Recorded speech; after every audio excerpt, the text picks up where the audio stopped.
அமெரிக்க அதிபர் தேர்தல் முக்கிய கட்டத்தில் நியா நானா. அமெரிக்க அதிபர் தேர்தல் பிரச்சாரம் முக்கிய கட்டத்தை அடைந்துள்ளது.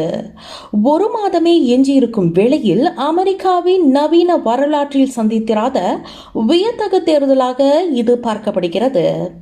துணை அதிபரும் ஜனநாயக கட்சி வேட்பாளருமான கமலா ஹாரிஸுக்கும் அவரை எதிர்த்து போட்டியிடும் முன்னாள் அதிபரும் குடியரசுக் கட்சி வேட்பாளருமான டொனால்ட் ட்ரம்புக்கும் இடையில் கடும் போட்டி நிலவுகிறது. போட்டியிலிருந்து அதிபர் ஜோ பைடன் பின்வாங்கி 59 வயது துணை அதிபருக்கு வழிவிட்ட போது அதிபர் தேர்தல் களம் சூடுபிடிக்க தொடங்கியது. அதே நேரம் இரு கொலை முயற்சிகளில் தப்பிய 78 வயது ட்ரம்ப் மீண்டும் வெள்ளை மாளிகைக்குள் நுழைய தீவிரமாக முயன்று வருகிறார்.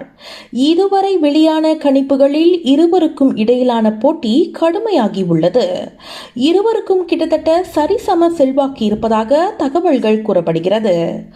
ஒருவேளை ட்ரம்ப் தோல்வியுற்றால் 2020ஆம் ஆண்டு தோல்விக்கு பிறகு ஏற்பட்டதை போன்ற குழப்பம் ஏற்படக்கூடும் என்று அவரது குடியரசுக் கட்சியினர் அஞ்சுகின்றனர். அமெரிக்காவில் இது பெரிதும் எதிர்பார்க்கப்படும் ஒரு முக்கியமான தேர்தல். போட்டியில் வெல்ல இரு வேட்பாளர்களும், அதாவது ட்ரம்ப் மற்றும் ஹாரிஸ், கடுமையாக போராடுகிறார்கள் என்று ஜார்ஜ் வாஷிங்டன் பல்கலைக்கழகத்தின் ஊடக பொது விவகார கல்வி பிரிவின் இயக்குனர் பேராசிரியர் பீட்டர் லாட்ஜ் சுட்டிக்காட்டியுள்ளார் என்பது குறிப்பிடத்தக்கது.